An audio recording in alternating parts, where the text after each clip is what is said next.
for Belafon and Seth. We are recording now. All right. So Belafon and Seth are still on the storm wall. Last we left them, they were in this room. Okay. So essentially, you're in the elemental plane of water. Okay. All right. You're in the elemental plane of water. You guys are both there, right? Felix, you're both very quiet. I'm here. Okay. Felix? Everything's running slow. Okay, good. So, Belafon, you see you are in that room. Actually, you're in the elemental plane of water. You see these enormous amounts of waterfalls. Just to remind you what happened a couple weeks ago. All these waterfalls around you, and the water is flowing in different directions. It's flowing down. It's also flowing sideways and diagonally. It's just this strange, incredible world that you've never seen before. Two of the storm riders come out of two of the waterfalls, and they're riding their horses, their water horses, and they don't speak at all. Exactly as you've never actually had a storm rider speak to you. They basically turn towards you and Seth and charge at you. So go ahead, roll initiative. Okay. If you're not in Roll20, just roll at home and tell me what you rolled.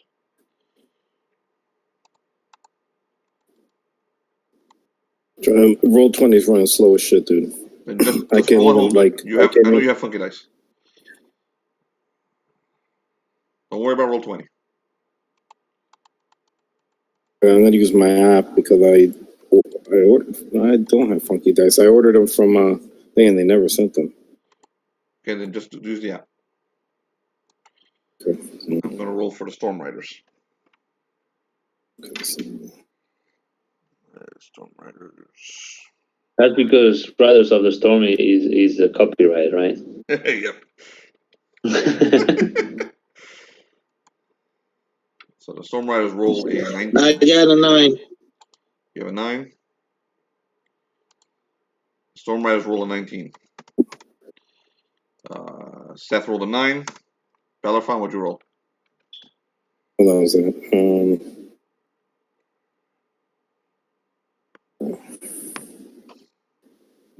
20. 20. Okay, so Belafon rolled a 20. Plus 8. Oh, plus 8. Okay, descending. Belafon, you are first. So you have these two Storm Riders, both of them riding the water horses. One is heading straight for you from the right, and another one is heading straight for Seth from the left. What are you doing?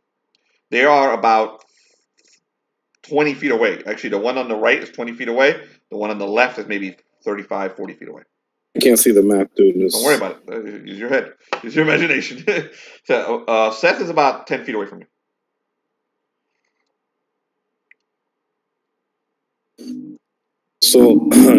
So they're directly in front of me. No, one of them is to your right. Okay, that one's probably directly in front of you. If you're facing him, he's coming out of a waterfall and rushing straight for you. Riding on his horse, he's got a big old trident in his hand. On your left side is another one. This one's rushing, using the water itself to rush itself straight at Seth. Seth is to your left. You're both standing at about, I'll say, ankle high. Not even, a little more actually, a little higher than ankle high water. And Seth is 10 feet to your left. What do you do, man? Okay, so they're both coming with tridents and they're riding the water, you said. And on their water horses, which are part of the actual water itself. Okay. They're not speaking, just charging straight forward. Alright, so I'm going to attack I'm gonna do a mighty deed. I'm going to attack the one to my right and cut his arm off but hit him where I could try and cut his arm off and then hit the trident and throw it into the other guy. Okay. He's holding the trident on his left hand, so it's going to be very difficult to send that trident flying. I'll spin it around. You know how they do in the movies with spin. So I'm moving you up to that dude while you attempt to chop his hand off. Go ahead, roll your deed. I rolled a 6 on my 6. What is your highest you can roll on a deed? 8. Okay. Go ahead. Roll the hit. Right, so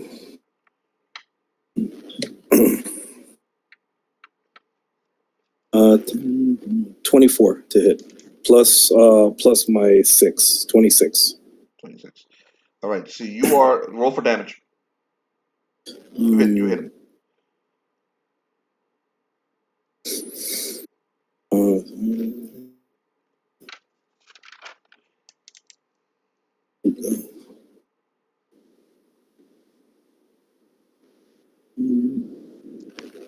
24 24 damage. Hold on a second. All right. So you whip your sword around into his trident. You attempt to chop his hand off. You're not able to chop off the arm, but you're able to whip, basically hook your weapon into the trident and pull and yank it away from him. Okay. You're not able to send it flying out alone, but you do take it out of his hand. Okay. So he is no longer armored with that trident. Go ahead. You got another move, don't you? Yeah. Yes. Okay. So now I'm gonna. Let me see. And he's made out of water, or no? I can tell that he's riding is actually made out of water. He's an elf.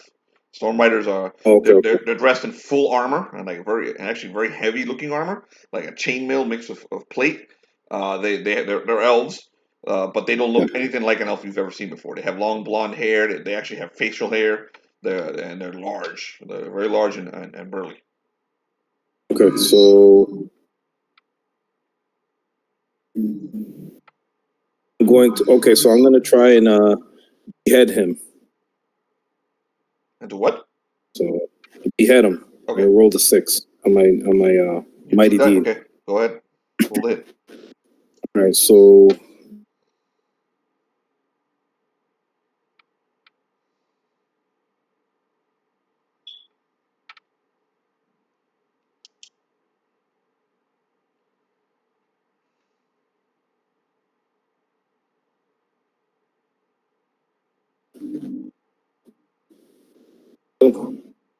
What'd you roll?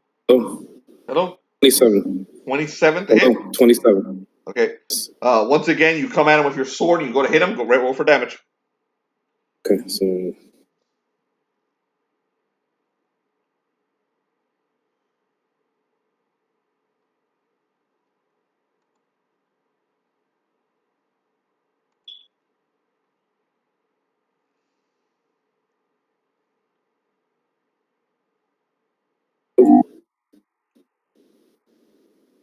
Phoenix? hello. Yo. Yes, 25. 25 damage? Yes. Okay, you swing your blade around, you slash him across the throat. He pulls back just in time, but you do get him. You basically cut across his chest instead of his throat, and you break a portion of his armor. Okay, and so I'm going to remove 2 points from his armor class. Okay, but he's still alive. He's not looking good at all. He's looking freaking woozy. Okay, you got anything else? No, that was my 2 attacks. Okay, so the Storm Rider's go now. Okay, this Storm Rider, you see him rise up.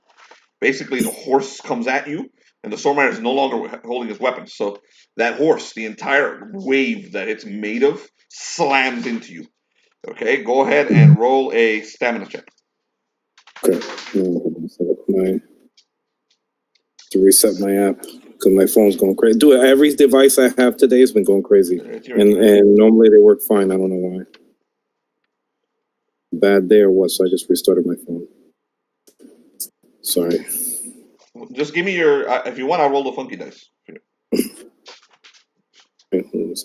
Someone I need to roll. Which is your fortitude?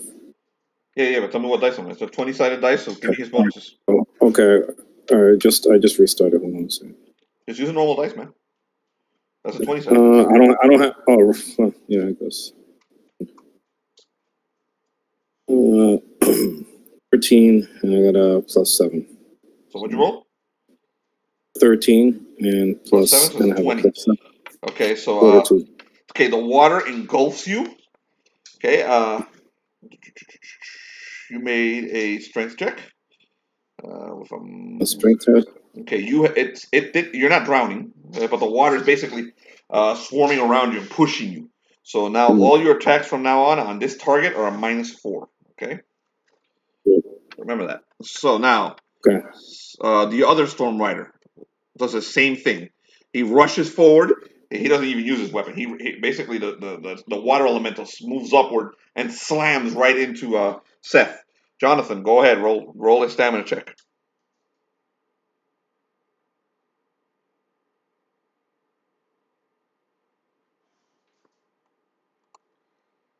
Jonathan? You're muted. Yeah, I'm doing it right now. Okay.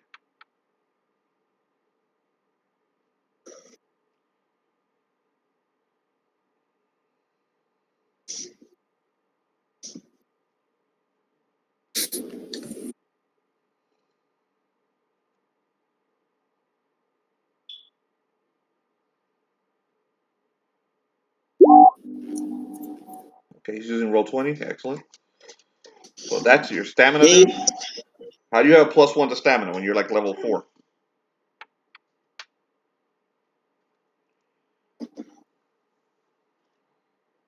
Jonathan? What type of save is he doing? Stamina check.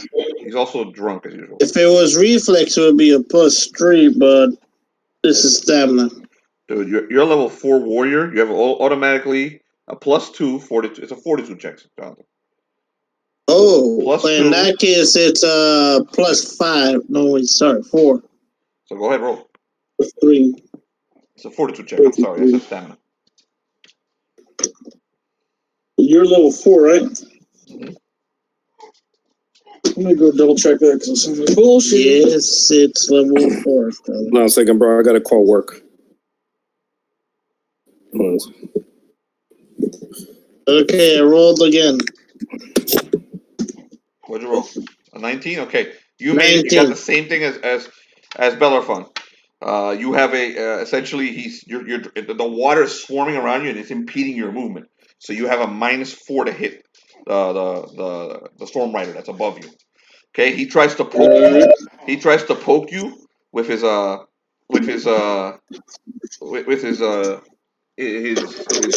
Hold on a second. So he's got a.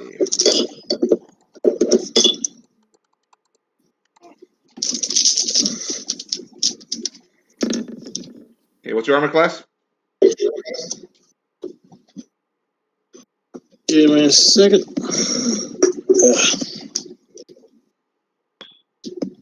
16. Oh, Danny, he didn't. Okay, so he hits with a 23. He did not crit. You're gonna take 2d6 damage from the trident. Just do that. You gonna roll that or should we? Why would he roll it? I mean, there's no. I don't know. 6 damage. Like, yo, you get something. 6 damage. Yeah, the boil and the chill is the most important thing. Yeah. Felix, mute, dude. Not like the whole site. All right. And it's your turn, Seth. You have a -4 to strike this thing. The water is basically swarming all around you. It's water elemental. It rides. It's basically hitting you with the water.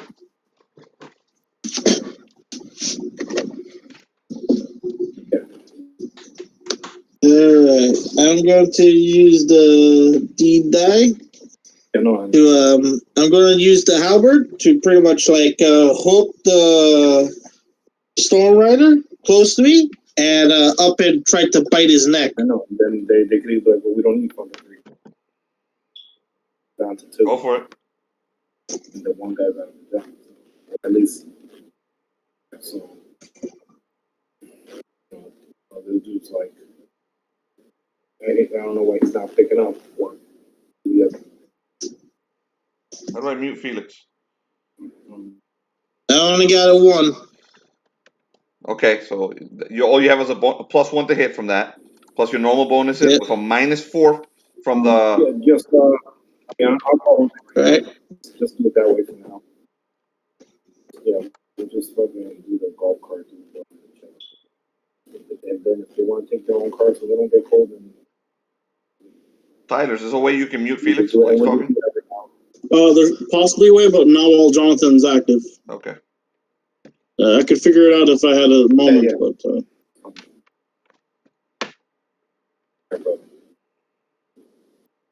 If you right click on him, you get an option to mute, I believe. Okay, hold on. I'm gonna mute him. He's muted. At least on mine.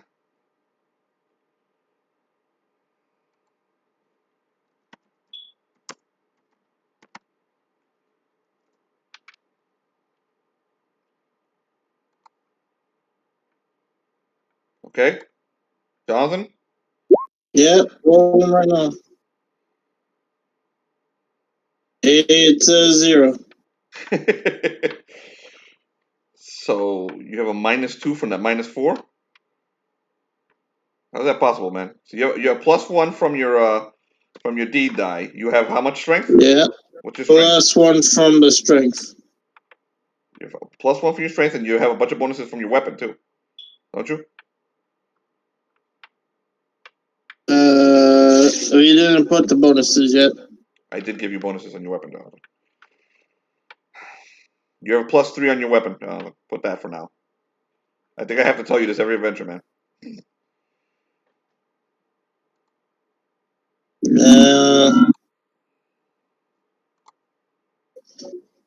Fuck did I plan?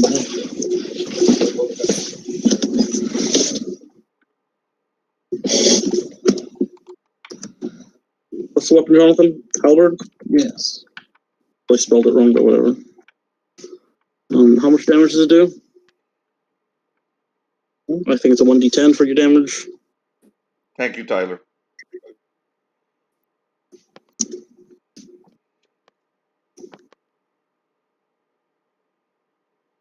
Yeah. Damage bonus. Okay, even with all the bonuses, he's gonna miss by rolling a 2. So never mind. Just get his stuff working for his next attack. Actually, I think he has another attack now. So the first attack misses, Jonathan, but it's not a critical fail. So go roll again. I think you have another attack. What are you gonna do now? It's just a 1d20 +3, man. Plus your strength. Plus your deed. -4. Okay, so yeah, that's what's happening? You have another attack, don't you? No, you No. don't. He only has one attack. That's level 5, not level 4. Okay, so he's done. He completely failed. So he missed, and now it's Bellefar's turn. Let's see if Felix is back. Felix?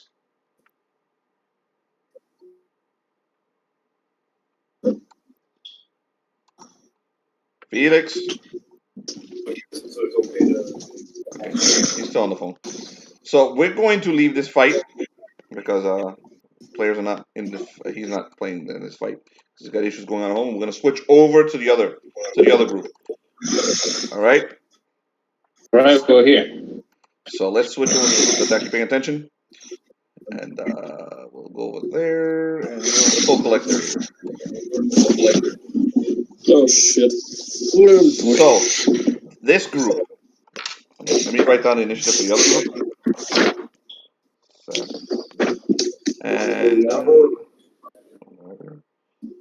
okay, this group roll initiative. So this group is in that large courtyard. Rachel was trying to leave with Felnox, and No, I was observing on the side. she's observing on the side, and Reddington decided to attack the giant by choking him out. And Pretty Princess and Syndrax are right in front of the giant. So let me go get Syndrax's. What? No, Pretty Princess was backing up. Pretty Princess was backing up. Yeah, she was backing up. So Don't you do that to me. here. Okay, are you looking at the map? So the map is up. Yeah. All right, so you guys can use the map. So all right, so the Syndrax basically curls up in himself and starts watching with amusement on his face. The rest of you roll initiative. Rachel, you're not in the fight. If you want to jump in, if you want to roll initiative, just in case you want to jump in at all, you may. Yeah. So go ahead, roll initiative. You can roll it at home. You can roll it in Roll20, whatever you want to do. Yeah, where's the dice? No.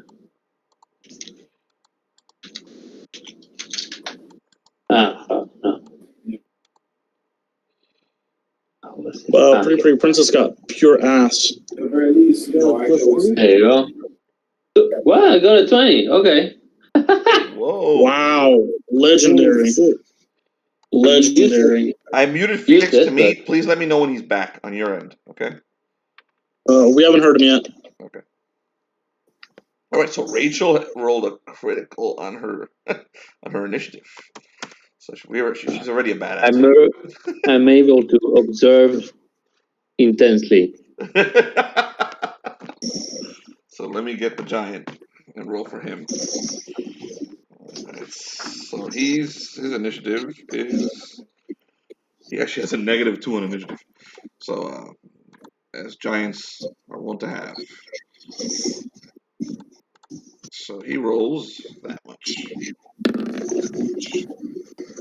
Rolls a 15. So Wow. Rachel's a 20. The giant is 15. The collector.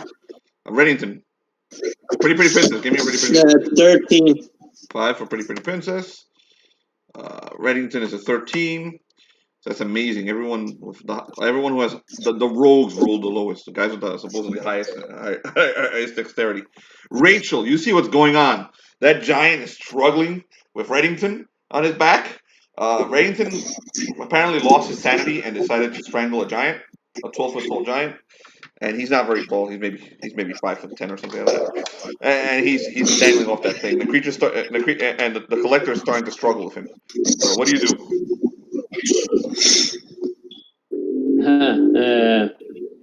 I keep on. I'm an observer. Anyways, I start. Jonathan, The move away giant from is the breathing. mic. Go ahead, Raphael. What? Jonathan, The move away from giant the is mic. breathing, Jonathan's right? doing his heavy breathing. Sorry. I know. It's all right. Go ahead, Raphael. So Sorry the about that. the giant is having some trouble or not? He doesn't look like he's going to have much trouble, but he took some damage. When Reddington pulled back, everyone heard a snap, something in his neck. So he's looking outraged, like he's about to grab him and like rip him up. Okay. Well, I'll hold my action until I see that maybe there's something catastrophic gonna happen. Okay, so Rachel holds her action. She's watching. The collector reaches one big arm back and tries to grab Reddington. Since you're at his back, I'm going to give him a -2 to hit you, Jonathan. So hold on a second. All right. While I make a roll for the giant. So 1 second. He's got quite a few bonuses to hit as he's a fucking giant. So what's your armor class, man?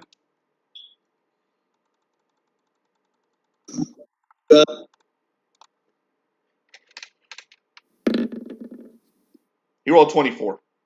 That's not your armor class. Did you say anything, Jonathan? Armor class is 18. Okay, so he reached back and he grabbed you with one meaty paw, and he goes, "I will feed your eyes to my bird, rogue," and he tosses you off of him. So he basically tosses you across the room towards Pretty Princess. Pretty Princess. What is your armor class? Actually, no, he's not tossing you at her, but at her feet. He's not going to hit you. Not going to hit her with you. So you're going to take the applicable damage, Jonathan, from being tossed across the room by a giant. So it is 1d6 Felix is back. 1d6 plus 13.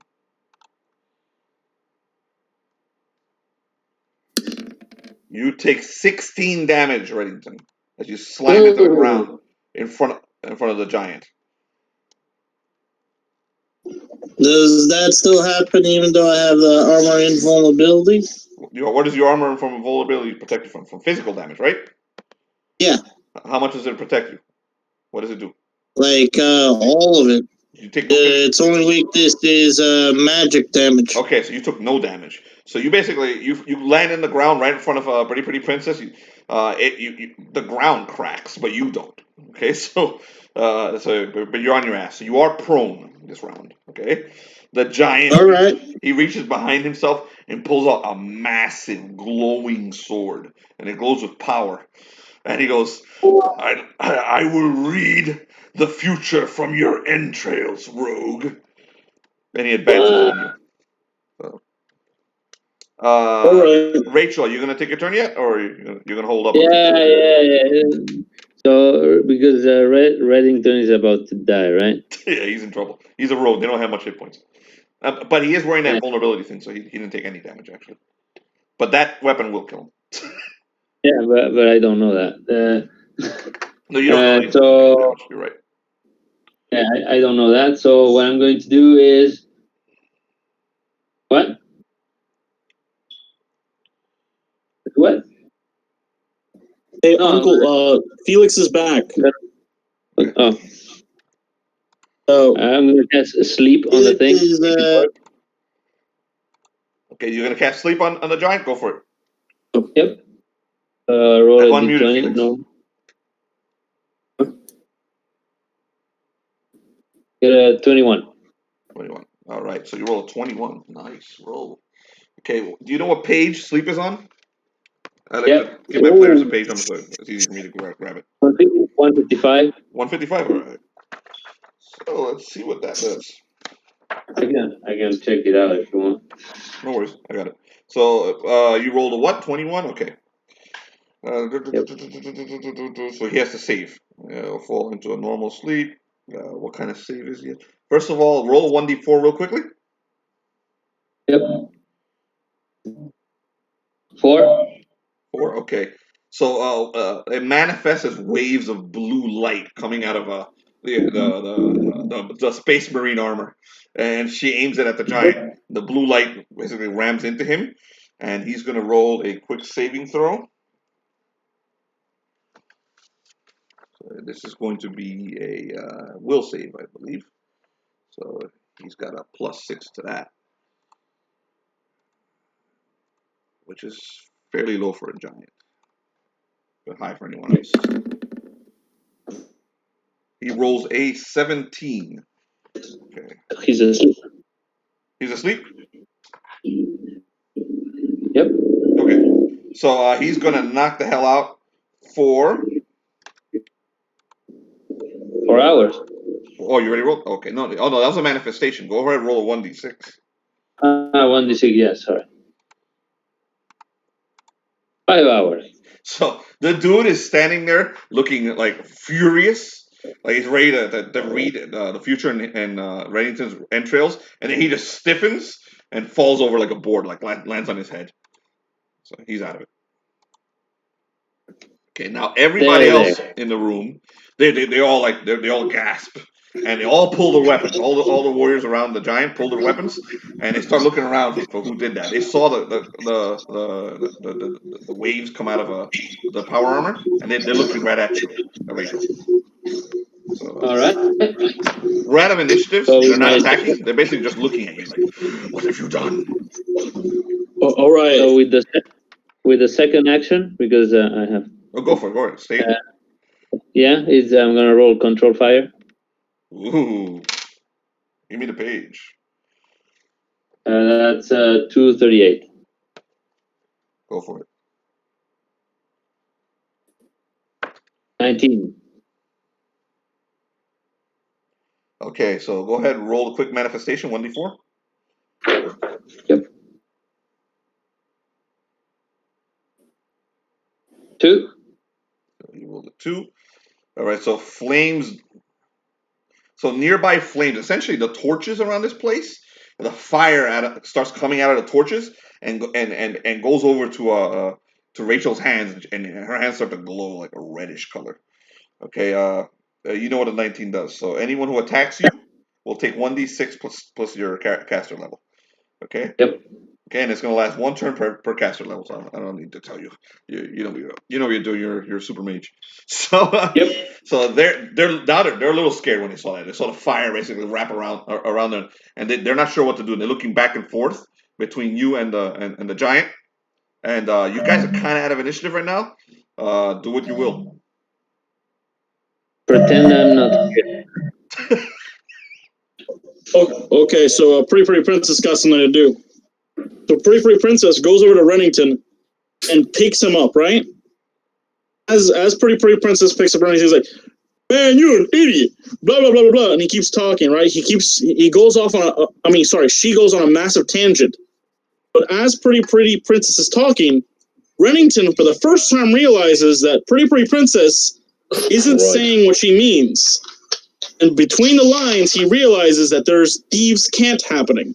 And he realizes that Pretty Pretty Princess is speaking in another way. So on the outside, it sounds like an idiot child saying a lot of random shit about a butter knife, and you shouldn't let other people drop your butter knife. But in reality, she's saying, you're an idiot. Why didn't you take your knife back?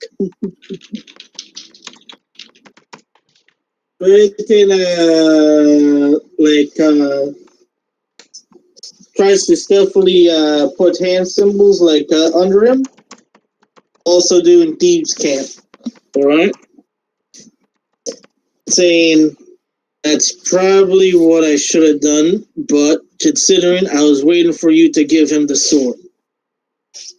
Then in Thieves' Cant in return, with no one else can understand this, Pretty Pretty Princess responds, I'm cursed. I can barely do anything. You're an idiot. Take the knife. And I respond back gladly.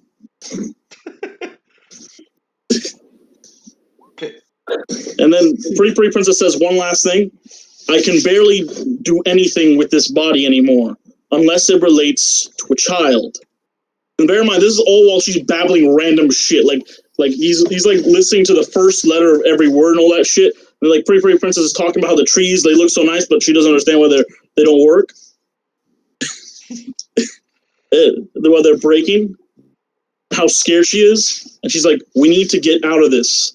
Figure it out. Okay, the soldiers, the collectors, the guards, they're close to you, to Pretty Pretty Princess, and Syndrax and Reddington. They're starting to advance. The other ones that are closer to Rachel, they're not. They look freaking terrified about Rachel's power. But these guys are starting to advance with their weapons out. They're looking back and forth. They're kind of looking a little terrified about what's going on here. They're not sure what to do. Their leader's down. What do you guys do? Syndrax is still wrapped up in himself. He looks very amused. Oh. Whose turn is it? We're kind of out of initiative because no one's fighting right now. So don't worry about initiative. Okay. You just step in when you need to say something or do something. Okay. I hover a little bit and I start advancing toward the giant. Okay, so floating. Are you looking at the map? You can move your character if you want. Just grab the character, move. Just show me where you want to put him. Where you want to put Rachel. There you go. So Rachel hovers right over the very still, stiff body of the collector, the toll collector, and you guys see this. Now they're starting to get like a little more aggressive. They're starting to talk back and forth, and now they look like they might actually jump in and attack Rachel. Pretty Princess, or just Reddington tries to grab his sword first. While they're distracted with Rachel, he also hides in shadows. Okay, both of you roll to hide in shadows. Okay, I'm doing Pretty Princess. Tyler's is doing his first.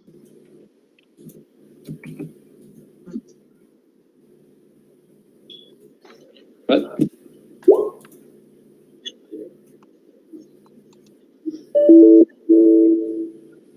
Did I lose everyone? No, we're here. Nope. No, we're just quiet. Quiet as a mouse.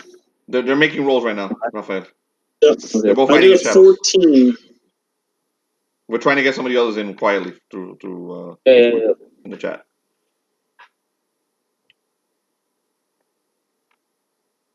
Our latecomers. What'd you roll? Pretty Princess rolled a 14 to stealth.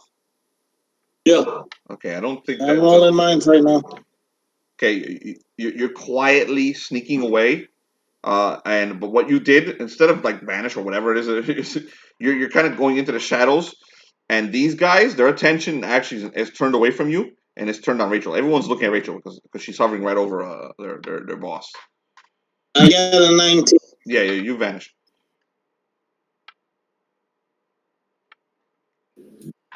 And I made sure to get the sword. Okay, so Pretty Princess willingly used the sword. Okay, claiming that you shouldn't use knife. You pull the 9 life slayer away from Pretty Princess, and you feel the voice of your mistress in the slayer. That is a powerful soul, and she's directing you at the giant. Okay, so while that happens, what do you do, Rachel? So I check if they're getting closer.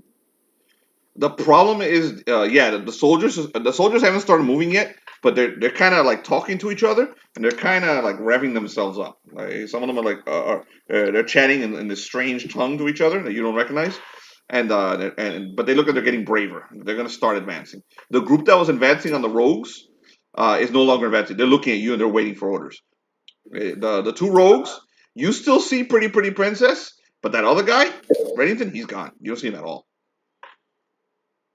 All right. So what I do is, since I'm hovering, I will just point my staff downwards, and I will just turn off the jetpack and let myself fall, aiming for the head of the giant. Okay, so go ahead. I mean, you don't really have to roll because he's prone. So go ahead. You land with your staff into the giant. What does your staff do? It's a staff of striking. Ooh, nice. Followers of field can have one if they want one. It's just +3. So I roll roll to D20. hit. You don't, just in case you might get a crit.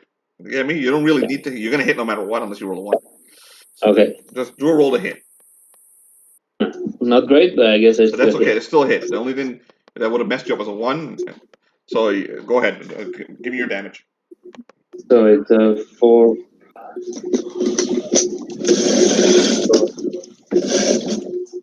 So it's 4 plus. It's 13. 13 damage on the giant. Okay. So Yeah, 1/3. This is the second hit he's taken. With a crack on the head. So Yep. 13, hold on, 47. Does he wake up? Yeah, I think that's gonna wake him up. So let me just check real quick the sleep spell. How powerful you did it. Yeah. I think that is gonna wake him up. So, No, it's gonna wake him up, but he's either on flames because I had the shield on. Oh, nice. So roll for damage from the flames, please. Yep. So 238. So it's 1d6 plus level. So that's, he gets 11 damage from the flames. Okay, perfect. Okay. So you light him up on fire, and I think he's going to continuously take damage from the fire, right? Yes. Okay, so just keep. I think it's a 1d6 every round. Let me make sure of that. 1 turn per caster. Okay, perfect. A few rounds. So he's in flames. So basically, his beard and his long red hair lights up. He wakes up. He wakes up real quickly, screaming at the top of his lungs, like ah! And now everyone's gonna have to roll initiative again because now they're definitely attacking. So go ahead. There. Yeah. There. Now they're pissed off. So go ahead. Everyone re-roll initiative. I reroll too? Yeah, everyone. Yep. Everyone? You sure, everyone? Who said that? Was that Brian? Yeah, buddy. Welcome, Brian. Everyone but Brian and Felix. You're not in this fight. You're not in the fight, Brian. But thank you for rolling, sir. 15? We had to do an emergency Discord tonight, Brian, because the Jersey people having major internet connection issues. Yeah. Roll 20 is pretty bad. Like, I was having connection issues now. Yep. So the Senate, John, you're here? John? No, John. Yeah, I'm here. All right, John. Say something next time, man. So all of a sudden, Felnox is here. He's finally decided to join the battle. So you may roll initiative. Well, thank God you showed up because the 2 rogues stealth and Rachel's by herself against this horde. I mean, I'm being gentle. Rolled an 8. I'm observing. I'm just observing. That's all right. The rogues can just always die instantly. That's all right. I observe from very close. Okay, so we got Pretty Princess rolled a 7. Reddington, what'd you roll? 15. Rachel rolled. What'd you roll, Rachel? 16. 15. Okay. The giant has not rolled yet. Felnox rolled a 8. All right. Let me roll for the giant.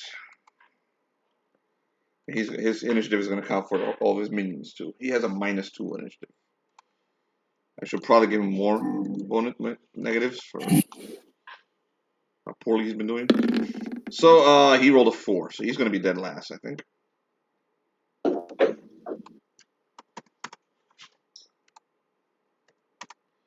So we got first to go is Rachel again. You are tied with Reddington Blood Dagger. Either one of you can go first. So Yeah. we'll do you first since you're the one in the heat of it. The giant is getting up. He's going to basically try and grab you. Now he's awake. He's like, ah! He's howling. With his face in flames. His red hair looks more red because it's in fire. Okay. Those guys are coming. They're gonna come. They're gonna charge you. That son of a bitch is trying to take my name. Ryan Drake Firebeard? Son of a bitch. Okay, let me check. What am I gonna do? I don't want to overdo it. Oh, please overdo it. I'm gonna. No, otherwise I can't. I can assess the. By all means, overdo it. Let me check this one. I have a few actions, but I just wanna. I can't leave the envoy of Bill look bad, but not overdo it. Okay, let's try with page 222, lightning bolt. Oh shit! Lightning gets cast. Nobody here to ever cast lightning. Except it's dangerous. That's why. Except the bad guys, they love casting lightning. Yeah, so it should be okay. Yep, just a sec. Yeah, this group is all about fire. A lot of it. Yeah, this group is about fire. Not great. It's a 15. You roll a 15?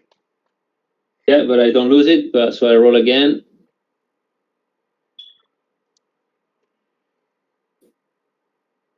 This is shit. I'm not doing so well. No. Yes, this is good enough to hit. So Where it's you aiming the lightning bolt at? At the guy. The giant? Okay. So go ahead, roll for damage. You should be looking at it. It's page 222. You can roll 3d6 damage. 3d6. This. Oh no, actually, go ahead and roll the manifest. No, there's no manifestation. Go for it. It says it right here. No. So basically, the lightning bolt comes out of your hand. It slams into him. Into this dude that you've been punishing. 10. 10 damage? All right. Okay. Yep. He's starting to look a little woozy finally, but he's a giant. They got a lot of hit points. So he's sitting there. He's like, ah! He's like, I will tear your head off and use it for a dispenser. There. You got anything else? It's okay. No. I'll hold my action just because he's gonna probably try to catch me. Then when he tries to catch me, he's gonna get again fire damage. Okay. Oh yeah. Reddington, you're up. What do you do? Come on, Reddington. I go behind him and try to stab him with my blade. Finally, a crit. Very good. Go for it, man. Roll a hit. Make sure you do all your bonuses correctly because you always screw this up. Yeah.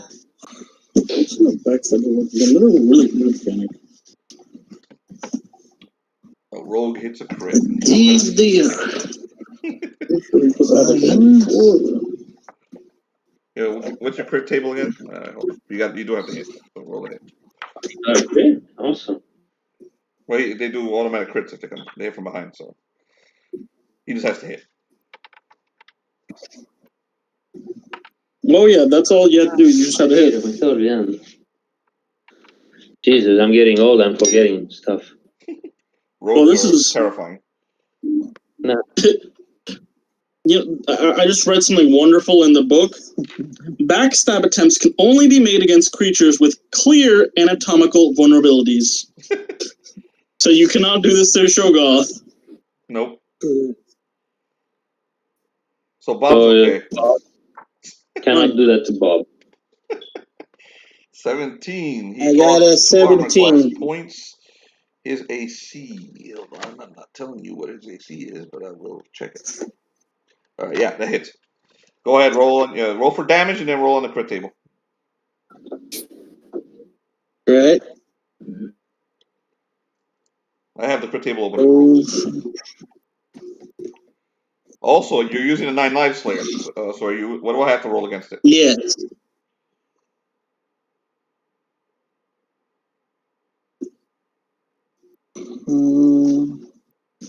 Let me see.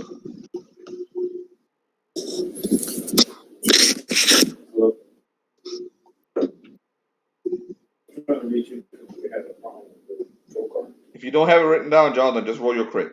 I'll go nuts. And then I'll kick your ass after this. All right. Yeah, you come right down the stairs. No I'm gonna roll down hesitation. the stairs with the dog and kick your ass because you haven't written anything down. 3 Yeah, years after he later. kicks your ass, Oh, Raphael, this the dog will is a finish you chronic off. thing with my nephew. Yes. Hello. Get to it. If he hasn't played the character in combat in like 3 or 4 adventures, he completely forgets how to use him.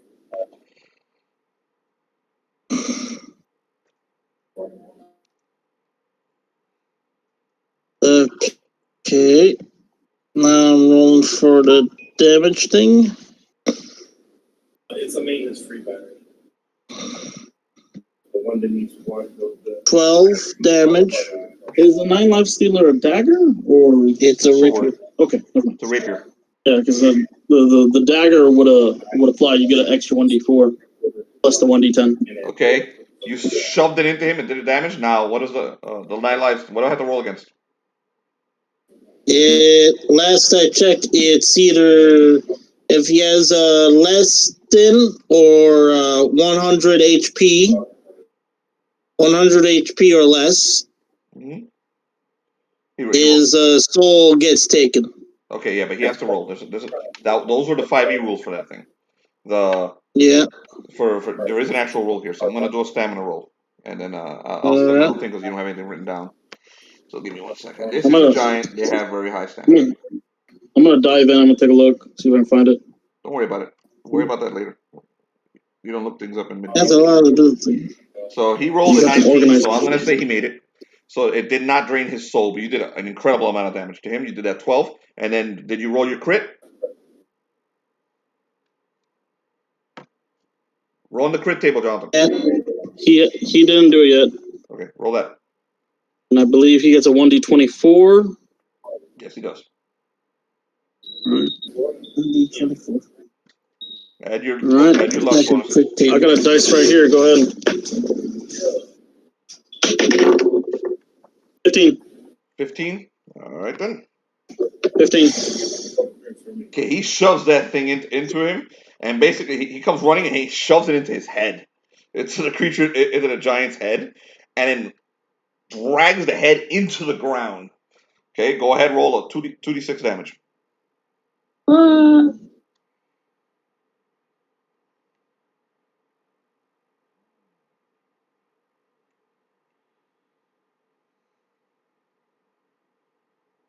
2d6 damage. That was it right there. You rolled a 4. 4. Okay, so that's not enough to kill him, but he's pretty fucked up. So, and he is prone. You just knocked him prone. So he's again on the ground. He's been on the ground this whole time, but now he's basically clinging his flaming head in agony. Okay, you're done, right, Jonathan? He said, yeah. Okay, you're up, John. John, you're muted, John. You muted yourself. I have a second attack. Okay, then you go. Next time, say it. Sorry about that. So 1d16 for the next roll. Yeah. This is a normal attack. It's no longer. He knows you're there because you're shoving your sword into his head. So go ahead, roll the hit.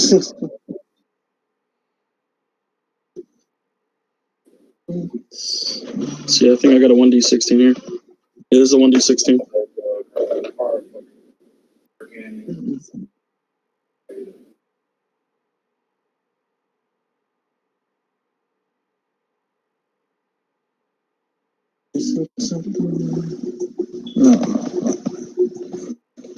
So it's a 9 plus a d16. Here you go, man. You can't roll it there. It's a d16, dude.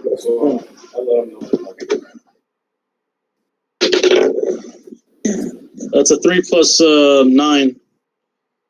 3 plus So 9. that's a 12.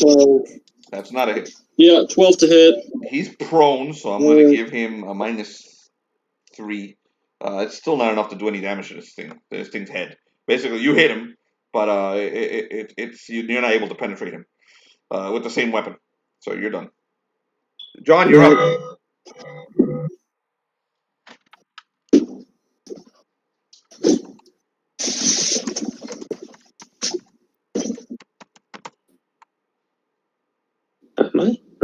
Okay. John is typing.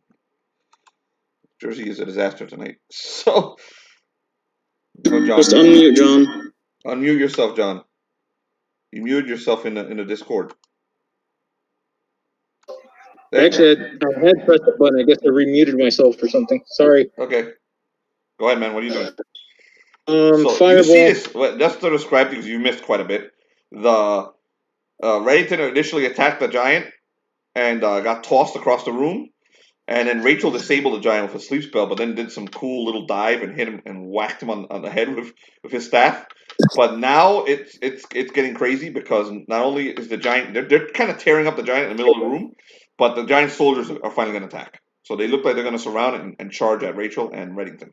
Reddington showed himself and backstabbed the giant and almost killed him, but he's basically slashing away at the giant while he's on the ground. So it's just brutal kill on this big dude. Very good. So what are you doing, man?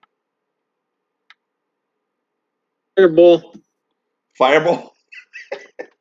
Good. Good. Okay, so you're casting a fireball on that group to the left. Go for it. Make your roll. H216. Yeah, I saw it. My mercurial magic is Howling Winds. All right, so howling winds appear around you. Go ahead, make your roll. This battle is about the mages. You roll an 18. Okay, Felnox does what he does best. He starts casting a fireball. Go ahead, roll a manifestation or 1d4. John, Sorry about that. it's okay. It's 1d4. I can roll it if you want. Perfect. You roll a 1. So basically, out of your hand comes a flaming ball that appears in your hand, and you catapult it over the ground, and it lands on the target, which is that one soldier over there, and it spreads out, creating in a 20-foot radius. Actually, up to 100-foot radius, if you'd like. So, Oh no, not again. so you tell me who you want to blow up. No, you decide. You control. Oh, really? Yeah. You said I'm sorry. It's a 100 20-foot radius. You tossed it 100 feet. My bad. Oh, I thought I did the same thing. Ultra Humanite did.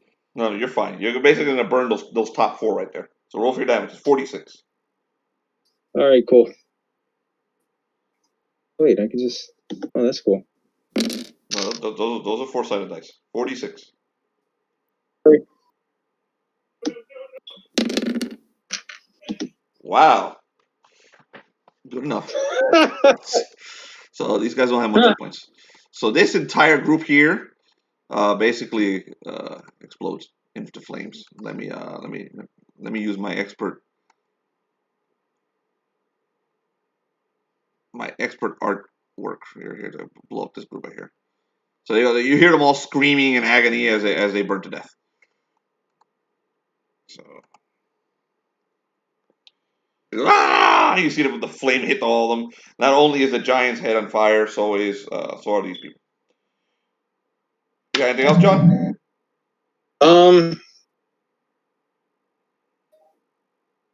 I could try and roll another one. Okay, where are you directing the second fireball?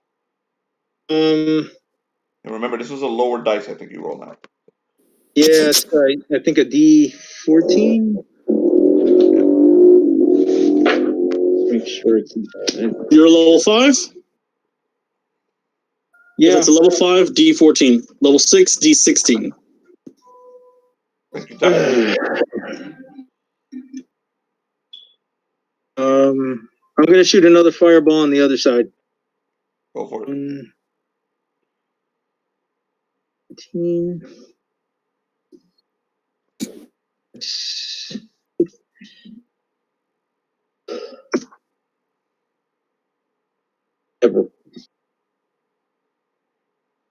Whoa.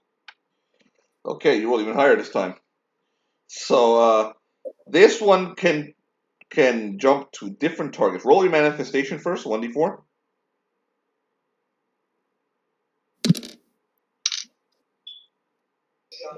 Okay. So basically, nice. Okay, a collection of spinning, whirling, fiery seeds come out of you, and they fly out from your hands. The most different fireball you've ever used. So you got some pretty hardcore fireball coming out. So go ahead, roll 1d4 and add a 1 to it. 1d4 plus 1. Okay. Multiple fireballs are coming out of your hands. Well done. Mm-hmm. This is our first. Oh shit! 5 seeds of fire came out of Felnox, and they fly around. Please, the first target, John, can be within 50 feet. Mark the first target. Remember, Within 50 20-foot feet? radius. The explosion that's going to appear. This first explosion. Mark the first target, please. This guy's within 50 feet, right? Yes, he is within 50 feet. So you, you go ahead, roll 5d6. That one guy? Yeah. Ooh. Okay, so you said 13 damage on him, and that one spreads 20 feet. So you also burn. The two next to him also explode in flames. So we'll get rid of them. Hold on one I second. pull my little notebook and I go like, very good, very So good. these 3 explode the flames, screaming. These guys were kind of hesitant to join the fight, but now that they've seen their boss basically torn to pieces, and this wizard blowing everyone up, the 2 mages just tearing into everybody. Now they're not gonna have the morale to continue. But go ahead, send a second fireball. This one goes another 50 feet from the first target, John. Oh, wow. Hey.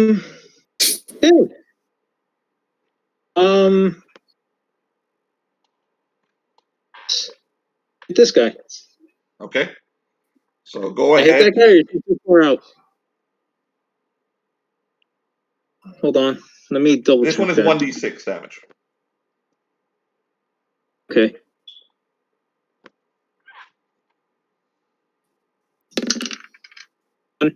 This guy right here. Okay, he takes the blow and tanks it. So he takes that hit, and the armor pretty much absorbs the fire. He's like, but he's fucking terrified from that hit, and he's clutching himself, checking all his body parts to see he still has everything, but he's alive. It now bounces again. Okay.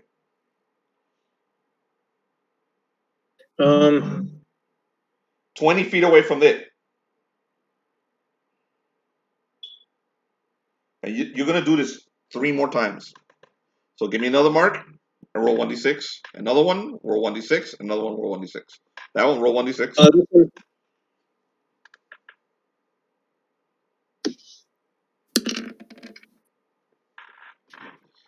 Okay, 4 damage on which one was it again? This guy down here? Sorry. Yes. Okay, that's enough to kill him. So that one blows up as well. The fire, he basically lights up in flames and dies. Pick one more target. Actually, yeah, one more. This one. Okay, this one lights up also in flames. Go roll for damage. He may not be dead. D6, right? Yep.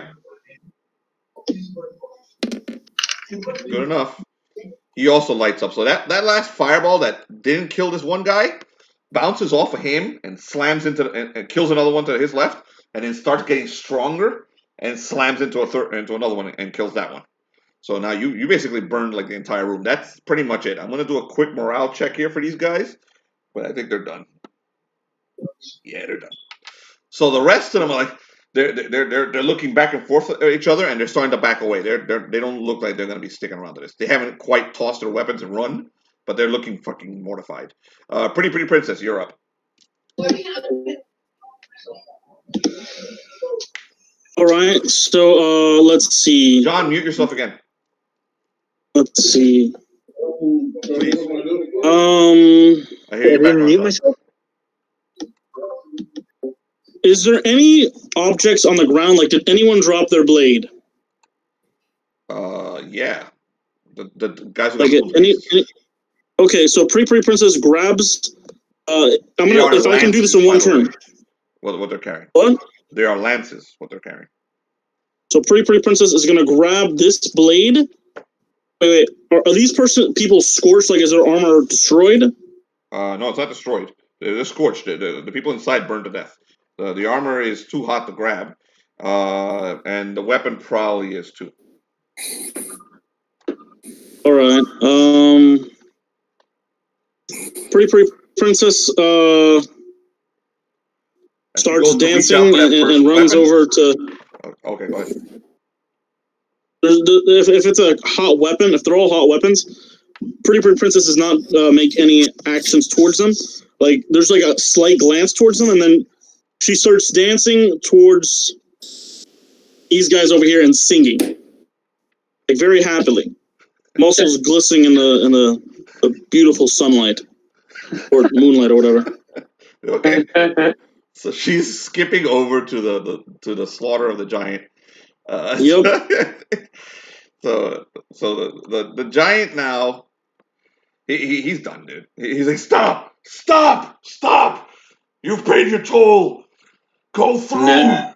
He's like, No. well, he's in flames. He's not fighting. He basically dropped that sword. He's putting his hands up. So Rachel, you're up. What do you do to that? I look at Theranox and Reddington, and I go, no one leaves alive. Finish the job. So you're gonna hold back. You're gonna hold your turn. Yeah. I'll just tell them, finish the job. No? Okay, Reddington, you're up.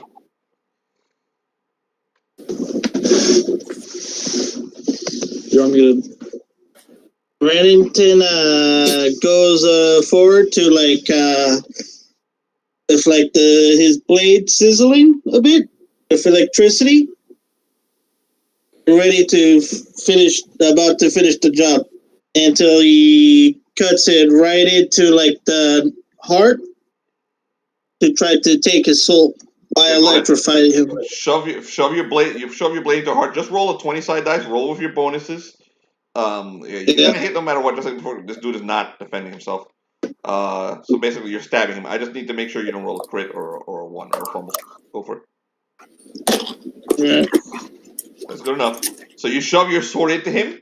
You feel the soul of the giant leave his body, and go into the sword. Okay, and again, you feed this powerful soul to Tiamat, and you could feel her swelling inside of you, and she goes, "Thank you, my minion, my wonderful slave. Take me where you're going. Feed me there." And then her voice vanishes. Okay, as she says this, you hear another voice inside you, a woman's voice, and you recognize it. It's the voice of the queen, and she's like, "Reddington Blood Dagger, do not do what you think you're planning on doing." You respond to her. Reddington responds with a bit of laughter. So you laugh at Elijah's voice? No, he like laughs a bit, but like smiling, trying to like contain his excitement. Okay. She lashes out. You feel the energy inside of you basically go into your arm. And you feel your arm start to spasm with pain. So you're going to take 6 damage. Okay, from the spasm inside your arm. And not even your armor can protect you from this. It's coming from inside your body. Okay? Rach, everyone else involved in this, the other guys have all tossed their weapons and they're running. So you can exterminate them if you wish. You don't need to roll. You can just say that's what you did. They're not going to defend themselves. So what do you do? All right. So Pretty Princess is running after one of them and grabbing them and say, "Wait, I want some friends. Come on now. You're a great warrior. Come on, join us." So they're all bolting. They look at you like they're terrified. They look back behind you at Rachel and Reddington and what they did and what Felnox did. These guys are done. They're just running. They're running off into the road and disappearing. Those that you didn't Hold exterminate. up. I like your pretty armor. Can I have one? Okay. So they just bolt. You could probably loot the guys who were scorched. The armor isn't ruined. It's just freaking hot. Rachel, you see the spasm that occurred in Reddington's hand. That's all you got out of that. That was a 20.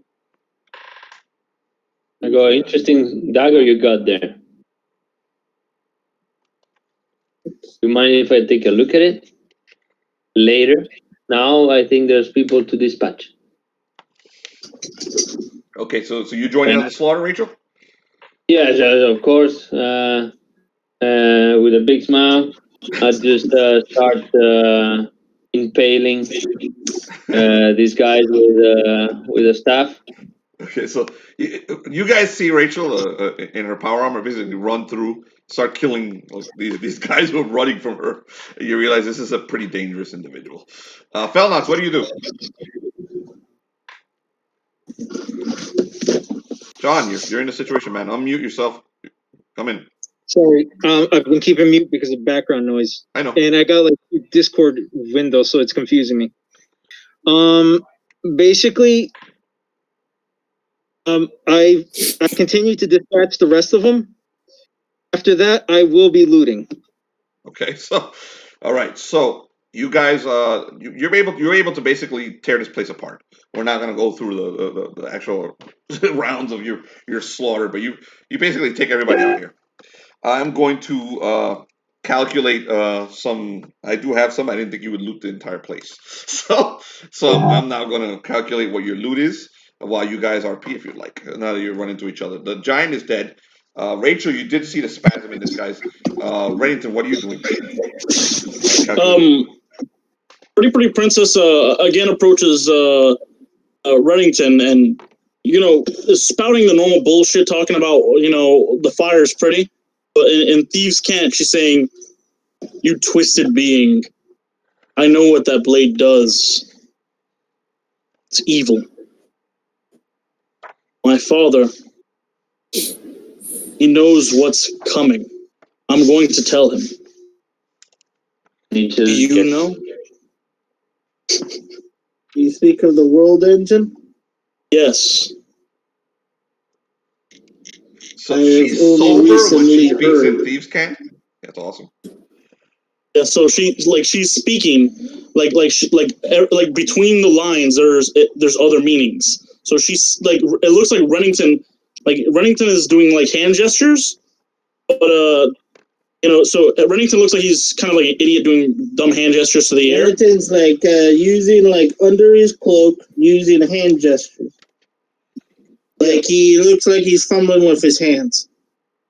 Yep. Well, Pretty Princess is just like babbling on to him. And to everyone else, it just seems like Pretty Princess is taking a liking to him. Okay. My father will come for the world engine, and we will stop this. Every now and then, you notice that Reddington is talking to somebody else. Elijah's cursing you out, Reddington. She's basically tossed every elven curse she can at you inside your head. She's like, "I'll make you suffer every time you do something horrible like this." And so Pretty Princess says, you need to rally Porthos. Whatever left of it you have. You must stop this. The world's at stake. Porthos has been captured. You must have something.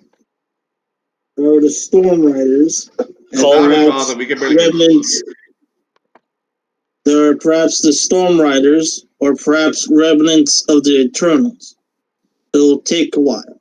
The only place I could generally think to gather them properly is Harryhauser Island.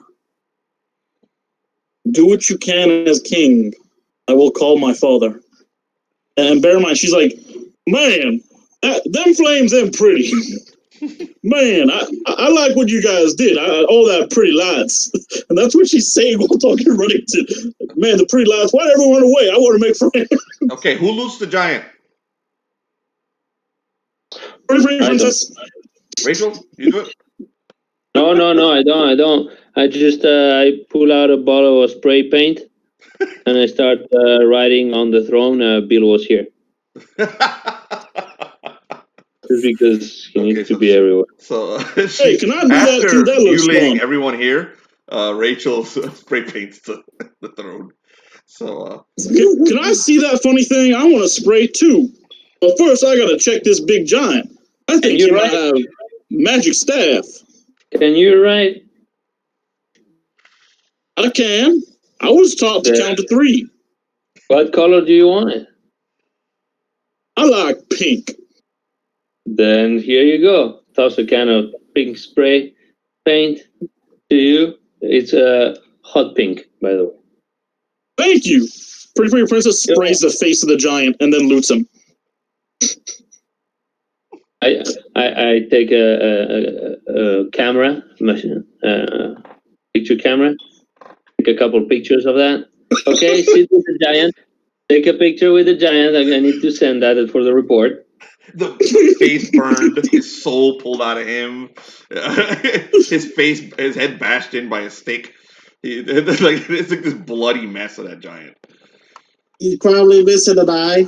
Those of you who are mages can tell that the sword that he was carrying is magical. You can sense the chaos coming from it. Good night, guys. If you, It was great having you, man. Yeah. Man, thanks. Sorry I couldn't play, man. It's okay, man. Yeah, that really sucked, man. And my job's calling me left and right, dude, and blowing up my phone. And my supervisor is not picking up his phone because he just quit today. Okay, man. So, don't worry about it. We'll call you after this. Yeah. More money, more problems, man. Give us about 30 minutes. Hey, man. All right. Yeah, man. Best of luck to you, dude. Have a good night. I guess. All right, Felnas, what are you doing? Yeah, man. By the way, you guys now control the toll collectors. You guys now control the toll collectors' keep. So you basically can toll anyone who comes through the road. After you loot, by the way, I'm just going to give you this money right now. You find about $32,000 worth of 32,000 gold pieces worth of loot here. Okay, between like paintings and shit that they've taken from people and precious possessions. That much gold has been stolen from here in the last 2 or 3 days from the mages who passed through here. You also find Rosalax's jewelry, so you can give it to him if you want. But the most valuable thing is that sword. So I'm taking that sword, baby. The mages may attempt to roll intelligence checks to identify the blade. I can use the detect magic on it if you want. Go for that can be done too. All right, let me roll that. 35. Jesus. 35. Oh wow! What page is detect magic? Detect magic is just a sec. Detect magic is 260. 260.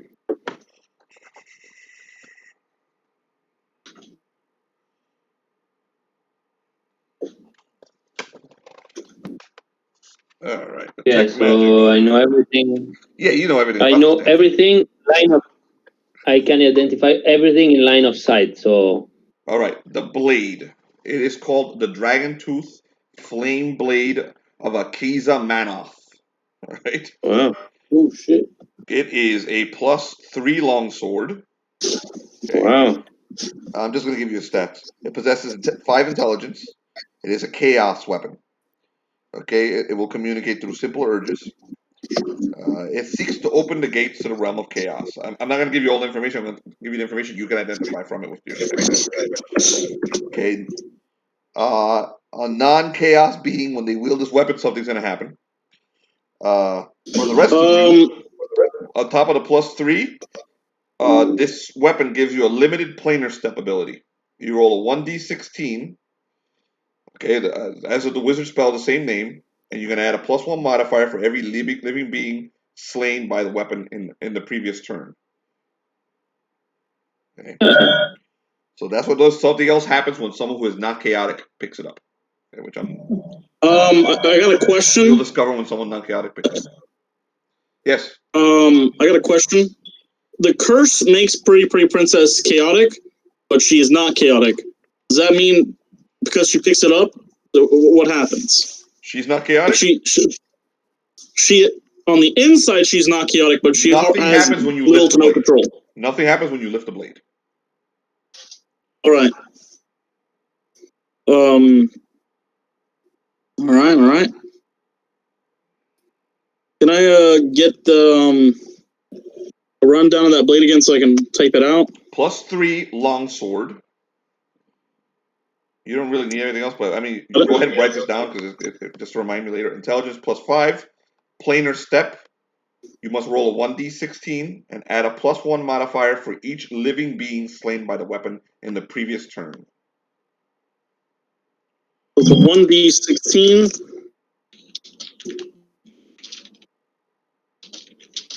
plus people slain last turn by weapon, right? What was the sword called? The Dragon Tooth Flame Blade of Akaiza Manoth. When I go downstairs, I'll give it to you. You don't need to write down the name. I'll show it to you. You just can't, do me a favor, don't read the rest of it. Okay. And it's in your annual, but I still don't want you to read the rest of it because there's stuff in there. Okay. Yeah, it's like Mordred, my demon shield. Yeah. So there you go. The Dragon Tooth. And remind me, every time you use it, there is an ability for non-chaos that occurs. Do I get to see, to notice what the dagger does? What it did? The one that. Yeah, I'm not going to make you roll. You're a pretty powerful mage. So you saw something from it. You saw him drain the life out of that creature, out of and it went into it. And then you saw him spasm. Okay? So that weapon, something in that weapon is eating souls. That you detected. Good. I like it. And there's something very wrong with this Reddington fellow. Because he's having spasms. It's almost like something inside him is fighting. That is a very interesting dagger you have there. Very interesting. Keep it close to you. Don't let it fall into the wrong hand. Roll an intelligence roll. I don't know if give me an intelligence roll. So hold on. D20, add your intelligence modifiers. Yep. 12. Okay. Just from looking at this dude, you can tell he's possessed. Not just a sword. There's something inside him. There's another spirit inside him. Inside of Reddington. Inside of Reddington. Okay, good. Interesting. You're an interesting character. John, you may also roll to see if you detect that there's a spirit inside of Reddington. Who? Can I roll? Oh, Pretty Princess. Not Pretty Princess. She's not Intel? Yes, intelligence. It's because my magic staff don't work. That's why.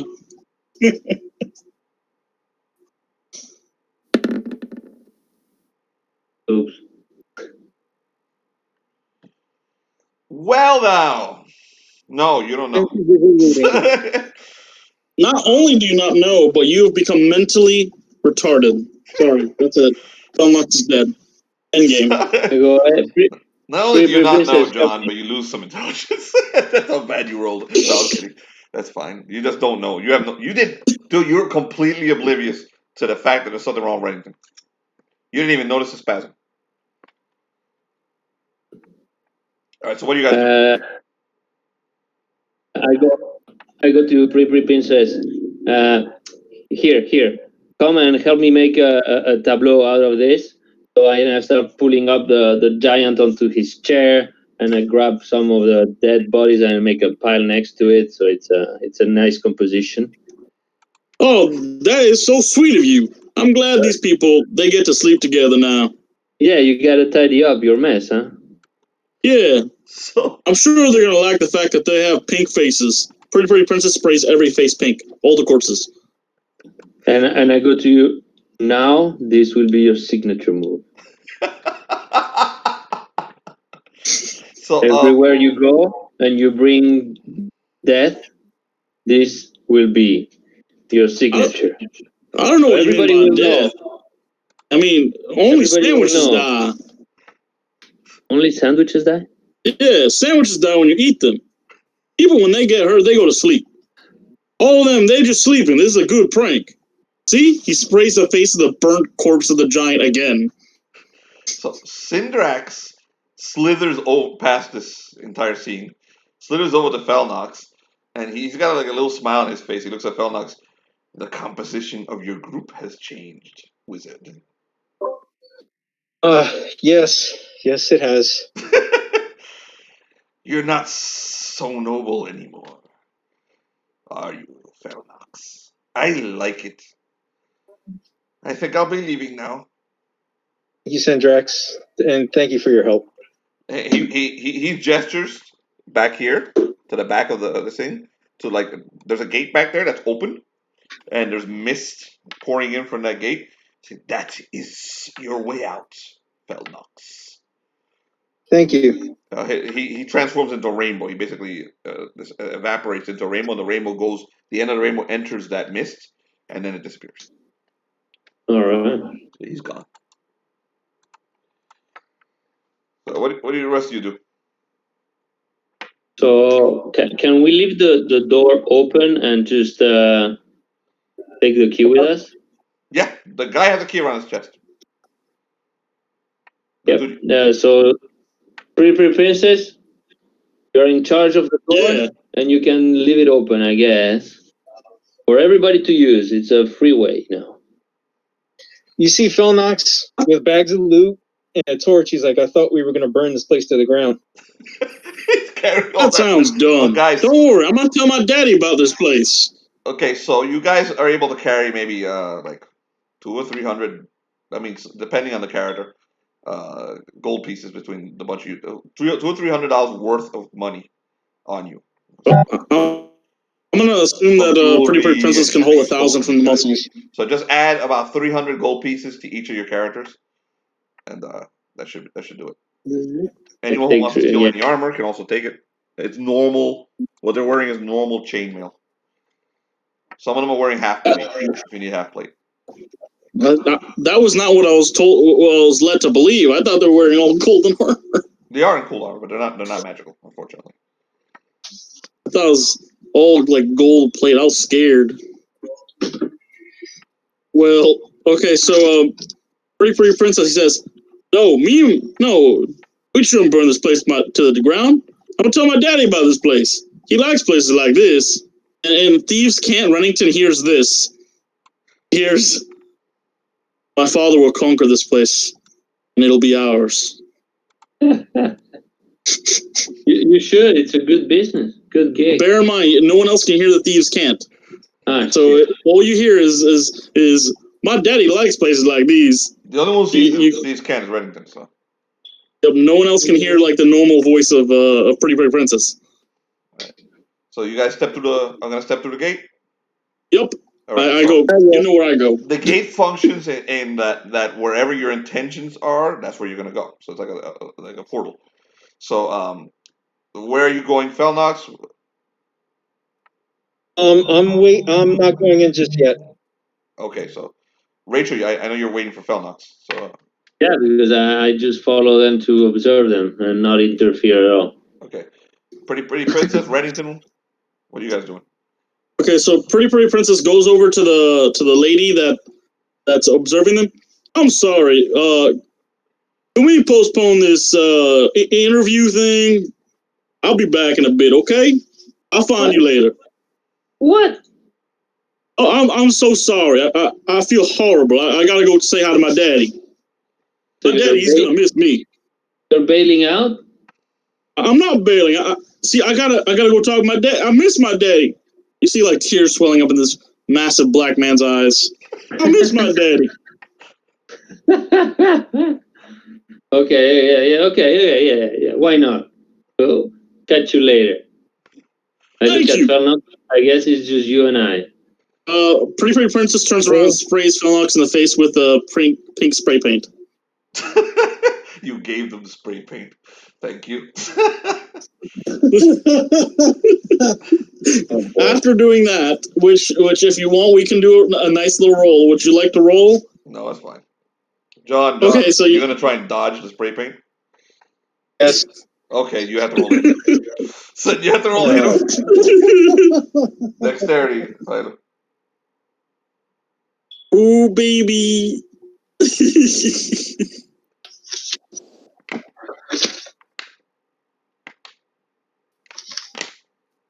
Brian, you there? Oh my god. I'm sorry, John. I rolled higher. What's your AC, John? I got an 18. Okay. So yeah, I got sprayed. she like caught you off guard and spray painted you right in the face. See? Now Philnock's probably gonna go to sleep too. See you guys later. Okay, so Pretty Princess, her intention is to meet the spy master of the kingdom.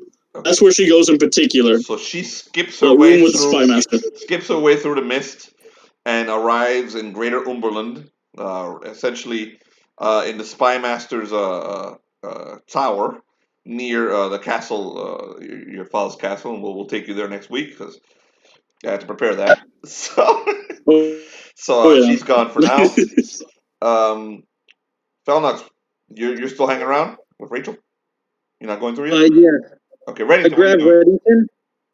I head towards the mist, heading towards the Golden Dragon Graveyard. I just said I was going to grab Reddington. Do we have to roll for this? Yeah, I mean, you can talk to him and try to stop him. I say, Reddington, I'm going to need your help. For what exactly? We have to take out that world engine. If we don't take out the world engine, I know. I need your help with the rest of the group. That would be very complicated. For where I'm going is of the most urgency, you could say. Can it actually help you with getting us the world engine? Yes. All right, fine. I'm gonna be with Drake. We're gonna need as many fighters as we can get. That we do. As much allies as we can muster. And after saying that, Remington goes through the mist. Okay, so you go through the mist, you're heading to the Dragon Graveyard, right? Yes. Okay, you step out into this desolate wasteland around you. Essentially, it's dark, and the weather seems to be nothing but mist and darkness. Okay, and clouds. You see all around you the bones of dragons everywhere. They have just been tossed haphazardly everywhere, and they're not. There's no respect given, none whatsoever. They've just been tossed here, and what's around you are dozens and dozens of them, at least a couple hundred, massive, massive bodies of dragons, of gold dragons. Yes, some of them still retain their scales, basically fossilized onto them. Wow. Okay. So we'll leave you right there. Okay, we'll continue what you want next week. Right. So, Felnox and Rachel, you going through the portal? Yeah, I Not follow. yet. So I say there's one more thing I have to do before we go. By the way, I grabbed that elf book again. Okay. Make sure I still have it. Oh yes, my tablet. You're right. Good idea. And yes, I get Rachel her tablet. Thank you. You know what? Actually, you can keep it because you remember it, and you don't delete my high score. Okay, there. He holds up a magic elven book. He's like, "This is what I was actually going for. I kind of stumbled onto this by accident. I'm sorry." No, keep it. Oh, Keep thank it. you. There's plenty where those come from. Where I come from, those are pretty common. So we give this to kids. Okay, then. He holds up a torch. He's like, "We must honor Bill the Elf." Okay. Burns down the entire fortress and puts out front. This is all in honor of the great Bill the Elf. Okay. So he forces the whole Little place kiss to up. cinder. Are we burning this place? Yes. Good. Good. Good. He makes sure that Oh there's my no God. stone standing. He just obliterates the whole entire place. Okay, so you do like a Conan the Barbarian at the end of the movie. You toss that in there, and the whole thing lights up, and somehow stone is burned by fire, and the whole place collapses. So and you step through. Yeah. Actually, I go, if it's wet enough, it'll start exploding if it's got enough condensation in it. So there's ways around everything. Okay, thank you, Mr. and, Mr. Wizard. and before I cross the threshold, I go, yes, this one may bring me my freedom. Yes. Oh, awesome.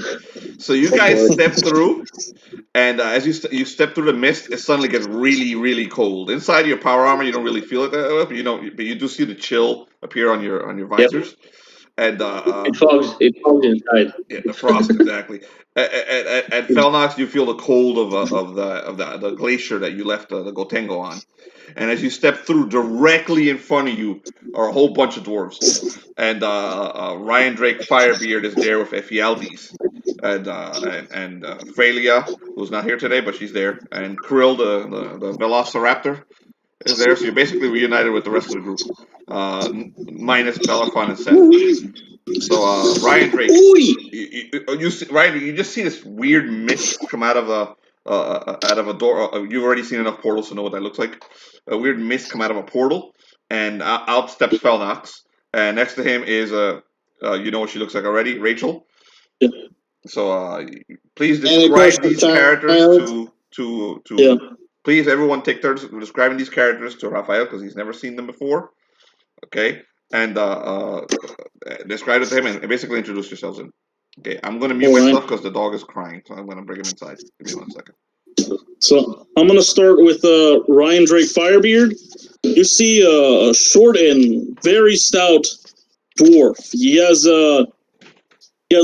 deep wine red eyes with a bright crimson beard and hair, but it's starting to gray. You can see that his armor is very much like that of a king. It's brandish and gold. You also can tell that there's dragon bones hanging off of certain parts of the armor. The armor is golden and has gold and ebony all around it. The ebony is more like an accent.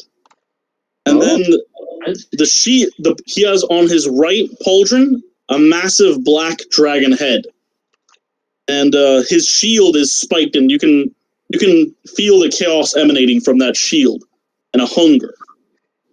Good. Since you're a mage. It's amazing. Good.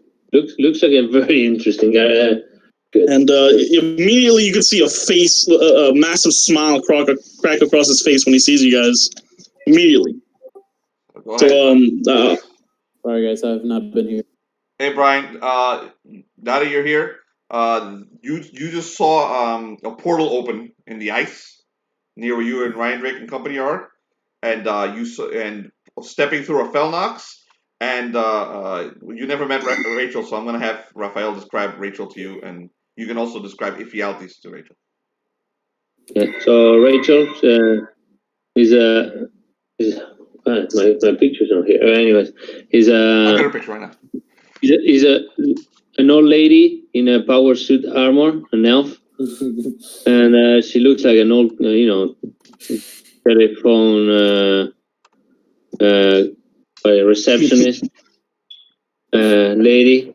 And she's in a pink, hot pink, hot rod pink, actually, power armor, like a space marine. And she has a staff, and she has a cape. A cape is not Nice. Very nice. She on her left arm, she carries a purse. And that gives her a +3, right? No, that gives personality. Nice. Okay, well, he's a typical dwarf. He's very short. He has on chainmail armor, and he has a few weapons on him. He has a large spear. Wait, do I still have the spear, Felipe, or did that got blown away? Right? No, I think you still got the spear. Yeah. So he has a spear, a large magic sword, and a shield. I think you have a flail. You had the flail from the Chaos Lord too. Oh yeah, the flail, yeah. Oh yeah, I have the flail in my pocket because it fits in his pocket, right? Mm-hmm. This guy has just carrying everything, dude. This guy loves treasure and shiny weapons. Good. So he's a collector. So there are dwarves everywhere, Rachel. And on this ice, just to describe the scene to you, in front of you is some huge creature that they just killed. Its head, it looks like a massive, like 50-foot long caterpillar. Its head is gone, and all the brains and gray matter from its head are on Ryan Drake, the dwarf, wearing the black armor. So the behind the creature are two massive caves in the ice. Hovering above you is an airship. This image right here is close enough. On the top right is an airship.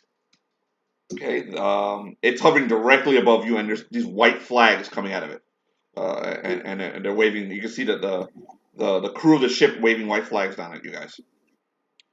So I don't know who wants to describe himself. He hasn't. Go ahead, Krill. Jonathan, describe Krill to You see a velociraptor holding like bags of like from what you can tell reddish sand coming out of the bags. Have a strong scent to it. Also, while that, he's also wearing like some blue cape that's supposed to be from a mage, but also having like a bit of like markings around him. Like facial markings. Yeah. Magic comes out of this creature. This seems to be another wizard. No, it's a lizard, a reptile. I swear he had a monocle. Freya is also fairly close, but she's not here, so we're not going to describe her. We'll jump over to B-Hat. John, describe Oh my god, B-Hat is he's the best character we have. Clearly. B-Hat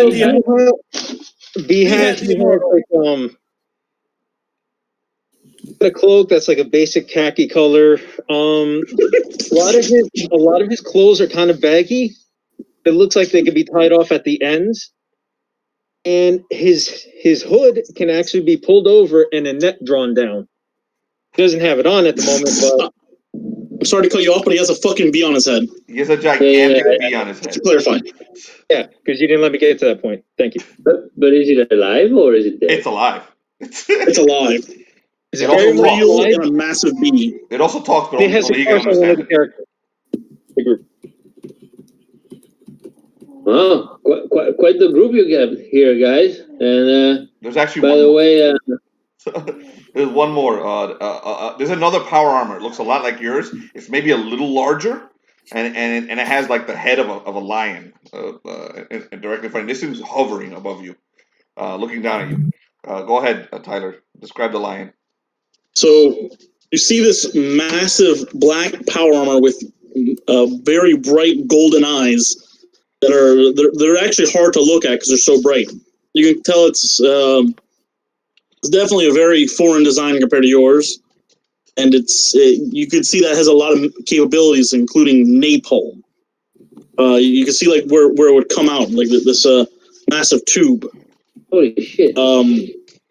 After the helmet opens up and you see inside of the armor, you see another helmet you see a steely, like a dark gray steely helmet of a knight with bright red feathers coming off the back of his. There's a helmet inside the helmet.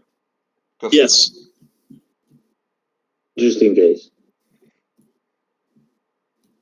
So I go to the Velociraptor and I go, honey, you haven't been to the salon in some time. I'll take you next time with Shayla. She has great manicure. Those nails need to be trimmed. that's actually a very good line to end this on. So, my goodness. So we'll stop right there. And let me reward XP for everybody. And we'll pick this up next week.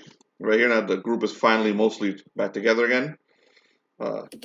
So the XP for that fight shouldn't be anywhere near this high, but I'm going to give each of you 3 XP. So everyone who's involved in the fight, 3 XP. Because you really tore into these guys. 3 XP to everybody. You already got your loot. And that should do it. I'm going to choose the MVP today. Actually, yeah, I think it's going to be 2 weeks straight. So, Rachel, you actually did the most to the enemy. Give yourself a 4 XP. Okay. Everybody else who was in the fight, 3 XP. Brian, I'm going to give you 1 XP for actually showing up. Yeah. For making it in. Yes, hats off, man. Sorry, man. It's my mom came in town. And no worries, man. I understand. I'm just trying to be here and play a damn game, man. I just want to play a regular game. So you're good, man. It's the holidays. I'm glad you're like this for a while. Man. Know that. So I'm going to stop the recording.